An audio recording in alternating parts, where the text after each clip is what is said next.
ಎಲ್ಲ ಈ ನಾಡಿನ ಎಲ್ಲ ರೈತರಿಗೆ ಮಳೆ ಹೆಚ್ಚು ಆಗದಲ್ಲೇ ಕಡಿಮೆನೂ ಆಗದಲ್ಲೇ ಒಳ್ಳೆ ಬೆಳೆ ಆಗಿ ಸಮೃದ್ಧಿಯಾಗಿ ನಾಡು ಬೇರೆ ರಾಷ್ಟ್ರಕ್ಕೆ ನಮ್ಮಿಂದ ಆಹಾರನ ಸರಬರಾಜು ಮಾಡೋ ಥರ ಆ ತಾಯಿ ಕರುಣಿಸ್ಲಿ ಅಂತ ಕೇಳ್ಕೊಂಡಿದ್ದೀವಿ. KRHಕಟ್ಟಿಗೆ ಬಿಡ್ತಾ ಇದ್ದೀವಿ. ಸ್ವಲ್ಪ ಗೇಟನ್ನು ರಿಪೇರಿ ಮಾಡೋದಿತ್ತು, ಮಾಡ್ತಾ ಇದ್ದಾರೆ. ಇವತ್ತು ನಾಳೆ ಅವಳು ಮುಗಿದ ತಕ್ಷಣ ಬಿಡ್ತೀವಿ. ಒಳ್ಳೆಯದಾಗಲಿ ಅವರಿಗೆ.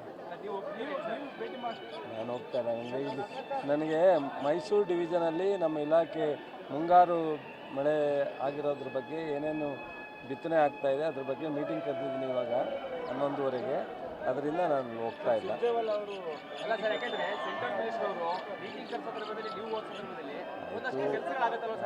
ಈಗ ನಾನು KDP ಮೀಟಿಂಗ್ ಮಾಡಿದಾಗ ಅವರು ಬಂದಿಲ್ಲ. ಅದರಿಂದ ಅವ್ರು ಏನು ಹೇಳ್ತಾರೆ, ರಾಜ್ಯದಲ್ಲಿ ನಮ್ಮ ಜಿಲ್ಲೆನಲ್ಲಿ 1.5 ವರ್ಷಕ್ಕೆ ಭಾಳ ಜಾಸ್ತಿ ಮಾಡೋರು ಅವರು ಜೋಶಿಯರು ಜಾಸ್ತಿ ಆಗ್ಬಿಟ್ಟಿದೆ ಅಂತ ಕಾಣುತ್ತೆ. ಅವ್ರೇನಾದ್ರು ನಮ್ಮಿಂದ ಅವ್ರು ಕೊಟ್ಟದನ್ನು ಇಂಪ್ಲಿಮೆಂಟ್ ಮಾಡೋ ಅಂಥದ್ದನ್ನು ನಾವು ಮಾಡ್ತೀವಿ. ಅದೇನು ಮೀಟಿಂಗ್ಗೆ ಹೋಗಬೇಕು ಅಂತ ಏನಿಲ್ಲ. ಅವ್ರು ಏನು ಕೇಂದ್ರ ಸರ್ಕಾರದಿಂದ ತರ್ತಾರೆ ಅದನ್ನು ಇಂಪ್ಲಿಮೆಂಟ್ ಮಾಡಲಿಕ್ಕೆ ನಮ್ಮ ಸರ್ಕಾರ ಬದ್ಧವಾಗಿದೆ. ಅದೇ MP ಲ್ಯಾಡಲ್ಲಿ CSR ಫಂಡಲ್ಲಿ 30 ಲಕ್ಷ ಮೊನ್ನೆ ಆಟೋದ ಸ್ಟ್ಯಾಂಡ್ ಕೊಟ್ಟವ್ರೆ. ಭಾಳ ಧನ್ಯವಾದಗಳು. ಅವರ MP ಗ್ರಾಂಟಲ್ಲಿ 30 ಲಕ್ಷ ಕೊಟ್ಟವ್ರೆ. ಸುಮಲತನೂ ಕೊಡ್ತಿದ್ರು. 5 ಕೋಟಿ ವರ್ಷಕ್ಕೆ ಬರುತ್ತೆ. ಅದೆಲ್ಲ ನಾವು ಕೇಳೋದು. ಜಿಲ್ಲೆಗೆ ರಾಜ್ಯಕ್ಕೆ ದೊಡ್ಡ ಮಂತ್ರಿ ಇದ್ದಾರೆ, ಜೋಶಿ ಅದಕ್ಕಿಂತ ದೊಡ್ಡ ಮಂತ್ರಿ ಇದ್ದಾರೆ. ಇಬ್ಬರೂ ಸೇರಿ ಈ ರಾಜ್ಯಕ್ಕೆ ಬರೋ ಟ್ಯಾಕ್ಸನ್ನು ಕೊಡಿಸ್ಲಿ, ಏನು ನಮ್ಮ ರಾಜ್ಯಕ್ಕೆ ಅನ್ಯಾಯ ಆಗಿದೆ ಅದನ್ನೆಲ್ಲ ಸರಿಪಡಿಸ್ಲಿ, ಯಾವ್ದಾರ ನೀರಾವರಿಗೆ ವಿಶೇಷವಾದಂಥ ಒಂದು 25,000 ಕೋಟಿ ಕೊಡಿಸ್ಲಿ, ಅಥವಾ ಇಂಡಸ್ಟ್ರಿಯಲ್ಲಿ ಯಾವ್ದಾರ ಈಗ ಮೈಸೂರು ಮಿಲ್ಲು ನಿಂತೋಗಿತ್ತು ಅಂತಿದ್ರು ಅದನ್ನು ಮಾಡಿಸ್ಲಿ. ಈ ಥರದ್ದು ಏನಾರು ಮಾಡಿಸ್ರಿ ಹೇಳ್ತೀವಿ. MP ಲ್ಯಾಡಲ್ಲಿ ನಂದು 2 ಕೋಟಿ ಬರುತ್ತೆ, ನಾನು ಖರ್ಚು ಮಾಡಲೇಬೇಕು. ಅವರು 5 ಕೋಟಿ 28 ಜನ MPನೂ 5 ಕೋಟಿ ಖರ್ಚು ಮಾಡ್ತಾರೆ. ನಾವು ಹೇಳಿದ್ದೀವಿ ಅವ್ರಿಗೆ ಯಾವುದಾದ್ರು ಒಂದು ಒಳ್ಳೆ ಕನ್ಸ್ಟ್ರಕ್ಟಿವ್ ಆಗಿ ಕೆಲಸ ಮಾಡಿದ್ರೆ ನಾನು ಅಭಿನಂದನೆ ಸಲ್ಲಿಸ್ತೀನಿ ಅಂತ ಹೇಳಿದ್ದೀನಿ. 2-3 ಬಾರಿ ನಮ್ಮ ರವಿನೂ ಕೊಟ್ಟಿದ್ದಾರೆ. ನಮಗೇನು ಬೇಜಾರಿಲ್ಲ. ಇದು 1 ವರ್ಷ ಬಿಗಿನಿಂಗು.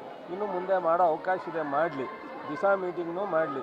ಸೆಂಟ್ರಲ್ ಗೌರ್ಮೆಂಟ್ ಏನು ಕಾರ್ಯಕ್ರಮಗಳಿದ್ದಾವೆ ಅದನ್ನೆಲ್ಲ ರಿವ್ಯೂ ಮಾಡಲಿ. ನಮಗೇನು ಬೇಜಾರಿಲ್ಲ. ನಮ್ಮ DC ಇರ್ತಾರೆ, CEO ಇರ್ತಾರೆ, ಅವರೆಲ್ರಿಗೂ ಅವರ ಮಂತ್ರಿಗಳು ಕೊಡ್ತಕ್ಕಂಥ ಇನ್ಸ್ಟ್ರಕ್ಷನ್ನ ಫಾಲೋ ಮಾಡ್ತಾರೆ. ಸೊ ನನಗೆ ಟೈಮ್ ಇಲ್ಲ ಅಷ್ಟೇ. ಈಗ ಅವ್ರಿಗೆ ಹೆಂಗೆ ನಮ್ಮ KDP ಮೀಟಿಂಗ್ ಬರೋಕ್ಕೆ ಟೈಮ್ ಇಲ್ವೋ ಹಂಗೆ ನನಗೂ ಟೈಮ್ ಇಲ್ಲದೆ ಇರೋದಕ್ಕೆ ಸಹ ಇದ್ದರೆ ಹೋಗ್ತೀನಿ, ಹೋಗಬಾರ್ದು ಅಂತೇನಿಲ್ಲ.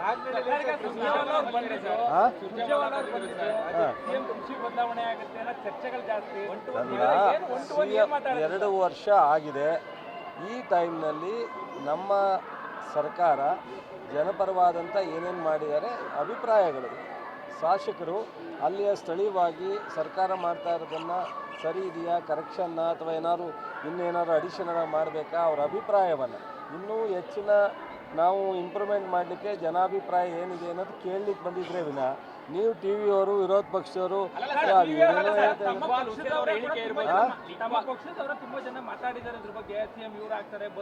ಅದು ಅವರವರ ಅಭಿಪ್ರಾಯ.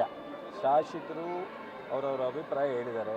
ನಮ್ಮಲ್ಲಿ ಸಿದ್ದರಾಮಯ್ಯನವರು DKಯವರು ಭಾಳ ಅನ್ಯೋನ್ಯವಾಗಿದ್ದಾರೆ.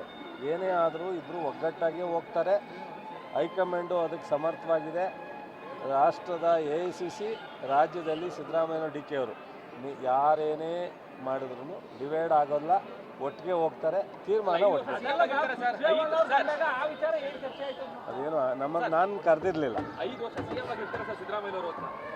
ಆ ತೀರ್ಮಾನ ಸಿದ್ದರಾಮಯ್ಯನವರು DKಯವರು AICCಯವರೇ ತಗೋತಾರೆ ಅಂದಮೇಲೆ ಎಲ್ಲವೂ ಅದರಲ್ಲಿ ಸೇರುತ್ತೆ.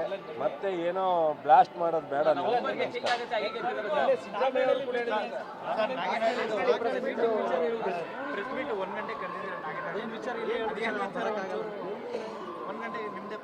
ಇಲ್ಲಪ್ಪ, ನಾನು ಮೈಸೂರು ವಿಭಾಗದ ಎಲ್ಲ ನಮ್ಮ ಇಲಾಖೆ ಅಧಿಕಾರಿಗಳು ಕರೆದಿದ್ದೀನಿ ಮುಂಗಾರು ಬಗ್ಗೆ ಚರ್ಚೆ ಮಾಡೋಕ್ಕೆ. ನಾನು ಹೇಳಿದ ಒಂದು ವಿಚಾರ ಅಲ್ಲ. ಅವತ್ತು ನಾನು ರಿವ್ಯೂ ಮಾಡಿದ್ಮೇಲೆ ಪ್ರೆಸ್ಗೆ ಹೇಳ್ತೀನಿ.